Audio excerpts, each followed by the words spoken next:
Okay नमस्ते फ्रेन्डहरु welcome to yet another video है। सो आजको भिडियो चाहिँ मुख्यतः के छ भने हामीले बारम्बार भनिरहेछौँ थिनिङ चाहिँ एकदमै इम्पोर्टेन्ट छ, एकदमै जरुरत छ, एकदमै आवश्यक छ भनेर भनिरहेछौँ है। सो थिनिङ आवश्यक हुनुको प्रमुख कारण भनेको चाहिँ हाम्रो बगानमा हाम्रो बोटमा जति पनि फलहरू छ त्यो फलहरूले चाहिँ एकरूपता पाउँछ, फलहरूको चाहिँ समान आकारका हुन्छन् है। यसलाई देख्न सक्छौँ हामी है।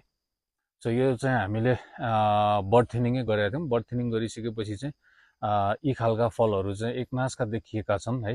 र हामीले जति पनि पौष्टिक आहारहरू अथवा मलखादहरू जति पनि दिएका छौँ त्यो चाहिँ हामीले नचाहिने बर्डहरू फालिसकेपछि बाँकी भएको दानामा चाहिँ एकरूपताले चाहिँ बाँडफाँड हुन्छ र फलको साइजहरू चाहिँ एकनासको हुन्छ। र यी खालको फलहरू चाहिँ के हुन्छ त बजारमा पनि यही साइजका, यही आकारका र यही क्वालिटीका दानाहरू चाहिँ एकदमै माग हुने हुनाले सो थिनिङ चाहिँ एकदमै आवश्यक छ।